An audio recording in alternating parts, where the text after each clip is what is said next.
Hello, everyone. Hope you have been doing good.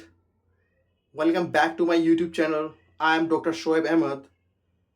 This is a very important video if you are preparing for UGC NET or if you are writing your PhD thesis or if you are going to submit your PhD thesis. This video is on post theory. This is one of the emerging areas. As the world is passing from Newtonian to Einstein world order where everything is in motion, nothing is in fixation. Everything is changing rapidly.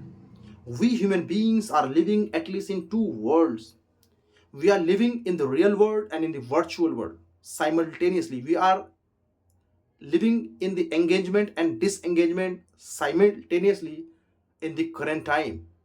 So, as everything is changing rapidly with the advent of Wi Fi, digitalization, and new technologies, literary narratives, literary writings, creative writings have also gone change. And now, as literature has changed from literature to digital literature to e-literature, and there are so many branches in the literary studies are emerging, and post theory is one of them. It is one of the areas that is emerging in the literary studies in the recent time, in the contemporary time across the world. And the other emerging areas such as ocean studies, folk studies, differently able studies, memory studies, trauma studies, diaspora studies, digital diaspora studies, digital humanities, e-literature, differently able studies, and so on and so forth. So, what is the important question? The very first important question in the post theories: who are the post theorists? We have four main post theorists.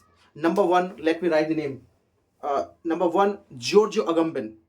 Number second, Alain Badiou. Number third, Slavoj Žižek. Number fourth, Peter Sloterdijk. So these are the post theorists. To know post theory, we should try to know how post theory is developed. Why post theory was developed? There is a cycle. So let me draw that. Number one, literature. Literature. Then number one, language. Then literature. Then ideology. Then literary theory. Then post theory. This is a cycle through which by which literary theory is developed. Language, language is everything. Language is a mother of literature. Literature is a mother of ideology. And how ideology is constructed? Ideology is constructed with the amalgamation of social science, literature plus social science. Literature plus social science generate ideology. And ideology is a mother of literature. Ideology is a mother of literary theory. And from literary theory, we reach to post theory. So this is the cycle. And now the first question is, what is literary theory? Why literary theory was constructed? What is the need? What was the need for literary theory?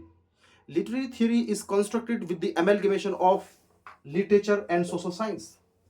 Literature generates ideas like feelings, emotions, thoughts, aesthetics, inesthetics, love, romance, sensibility, sensuality, sensation, speculation. And social science like anthropology, philosophy, politics, linguistics. Yeah, linguistics is a branch of literature or language, but linguistics have many branch. Philosophy, psychology, culture studies, gender studies, and so many other studies. Literary ideas that I have listed: feelings, emotion, thoughts, romance, love, ideas. These ideas are experimented in the laboratory of social science. Social science becomes a laboratory. These disciplines that I have listed: philosophy, psychology, anthropology, culture studies, gender studies, history, politics. These disciplines, these disciplines become laboratory for to make experiment. to make experiment with the idea of literary ideas. That ideas are generated through literature, through the narratives of literature, through writing literature. Because literature is creative. Creativity creates something. When something is created, that creation is experimented here in social science, political science, as per the needs of the society and the time and the contemporary time. So the amalgamation of literature and social science generates ideology. Now, this is a new definition. You would know new. So, what is literary theory? Literary theory is a reflection, is an articulation or based on ideology. That's it. The definition of literary theory is nothing but ideology. Entire literary theory is based on ideology. Ideology is the mother of literary theory. Ideology is the backbone of literary theory. Ideology is everything of literary theory. Without ideology, there is no theory, no literary theory. And how ideology is constructed? Ideology is constructed through ideas, through feelings, through human sense, through human emotions. And that idea is experimented here in social science, and social science frame that idea frame in the form of ideology, and that ideology generates literary theory. And ideology may be like, we have disciplines.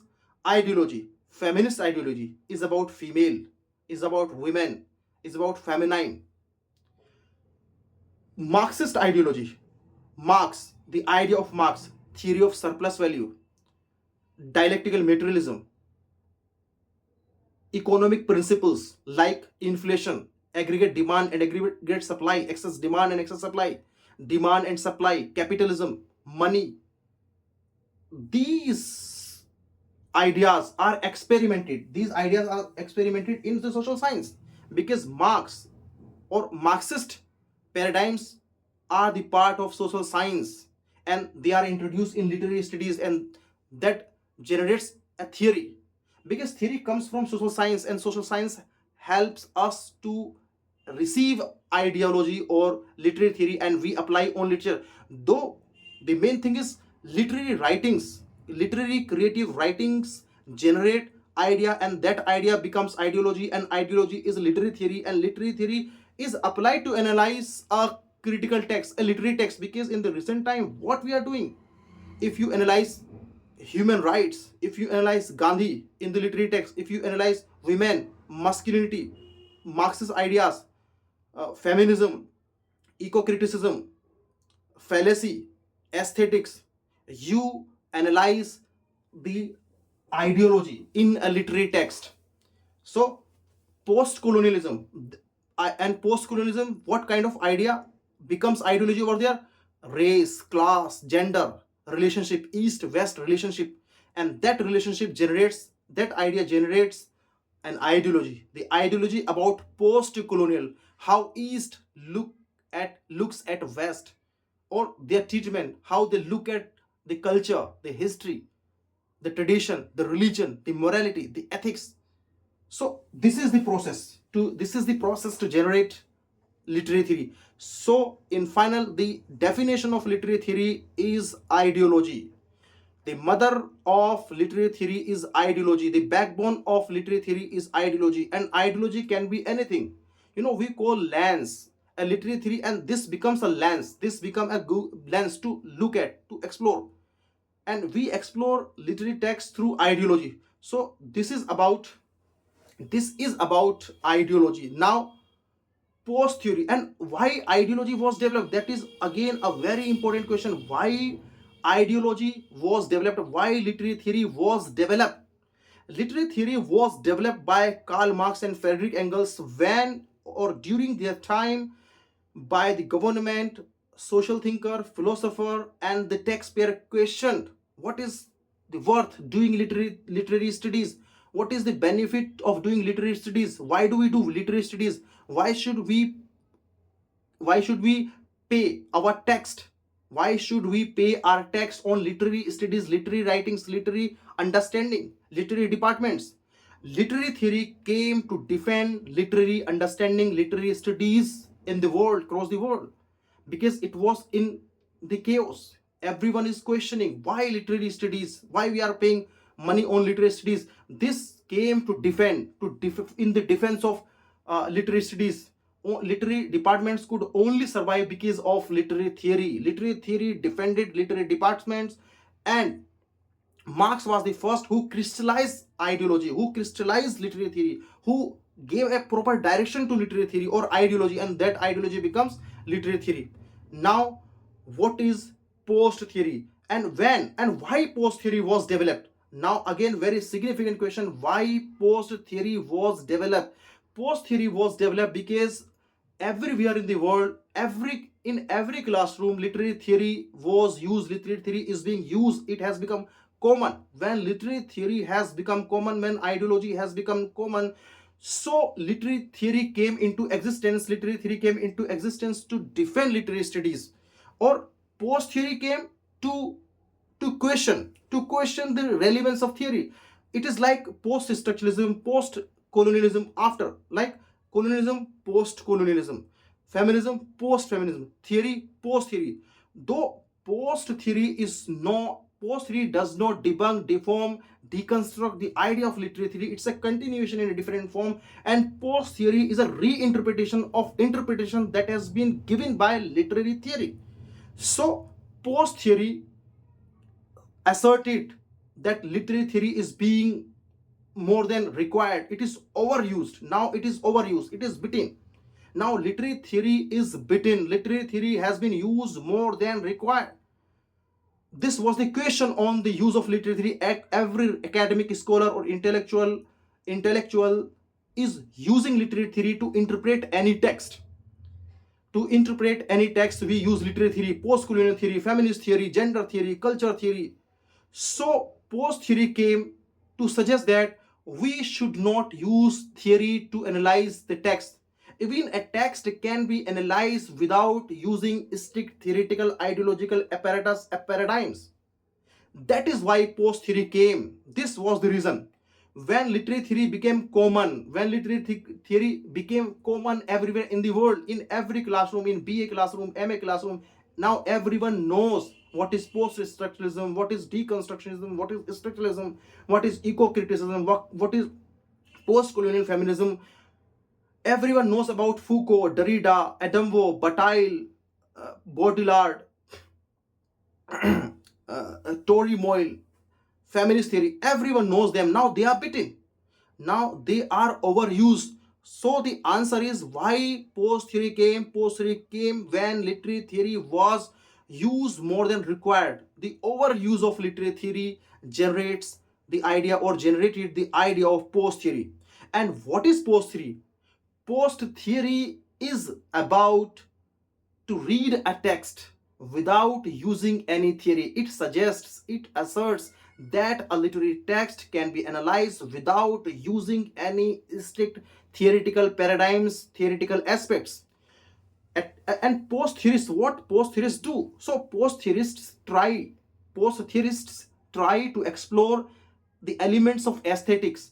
In aesthetics, event, state of exception, romance, love, feeling, race, class, subjugation, identity, history, gender, nation, narration, cosmopolitanism, nationalism, marginalization, revolution, rejuvenation in the society, or social activity.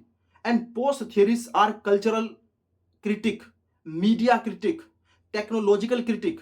They talks about technology, how technology has impacted human mind, human brain, human body, and how the relationship is between human beings, planet, animal, and plants, and with the machine. So post theory is a reinterpretation of the interpreted text that has already been interpreted through the lens of ideology or literary theory. So it reinterprets the text without using any theoretical lens. And it's about aesthetic, it's about race, it's about morality, it's about ethics, it's about feeling, it's about emotion, it's about culture, it's about history, it's about gender, it's about marginalization. So the main question is, let me give you an example of Dalit literature. If you are reading Dalit literature, do you have any strong theory? Though we use can subaltern speak, but that is not a perfect theory to analyze the Dalit literature. And Dalit literature could be analyzed without using any theory, because the pain of Dalit or differently able people, which theory would you apply? No theory would work over there, though we use theory. So this is overuse of the theory when we read differently able studies, folk studies, Dalit studies, so and Ocean studies, planet studies. And now again, in the contemporary time, in the recent time, the very important question is when you would read the teachings of beloved Prophet Muhammad, Nanu, Dadu, Nanak, Buddh, Mahavir, Ghananand, Kabir Das, Tulsidas, Rahim Das, Redas, Kavi Bihari Lal.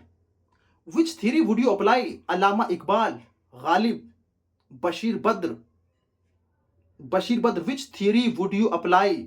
Which theory would you apply on these literary writers? You can explore aesthetics. कर खुदी को बुलंद इतना कि हर तकदीर से पहले खुदा पूछे कि बता बंदा बंदे तेरी रजा क्या है? Which theory would you apply? खुद को राजी कर, किस्मत को राजी कर, या बाजीगर खुद को राजी कर, और हौसले हो बुलंद तो घबराना क्या? These are the dialogues, these are the poems, poetic lines written by Ghali or some other writers. So how would you analyze? Like Hira Mandi, the last song, हमें देखनी है आज़ादी, हमें देखनी है आज़ादी. How would you apply? Which theory would you apply on film studies, critical studies?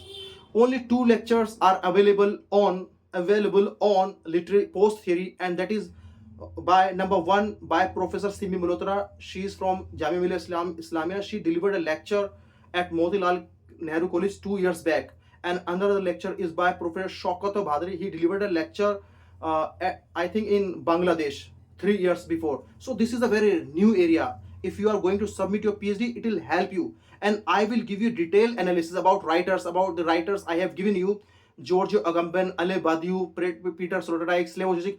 Another very important thing for UGC NET, if you are preparing for UGC NET, Peter Sloterdijk, who is one of the post theorists, was influenced by Indian philosopher Osho. He was influenced by Osho. Osho influenced him. You can keep this idea in your mind. And I was also influenced Professor Muhammad Sorab to work on, to understand the post theory. He gave me this idea one year back, but and I thought that I should give a lecture on it, and it is very important for everyone. So last time UGC has also asked questions from the very new areas. UGC is so in this semester, in this cycle, I would only give you lectures on the recent areas, recent topics. So I take your leave with this note. I take your leave. Thank you. All the best. Bye bye.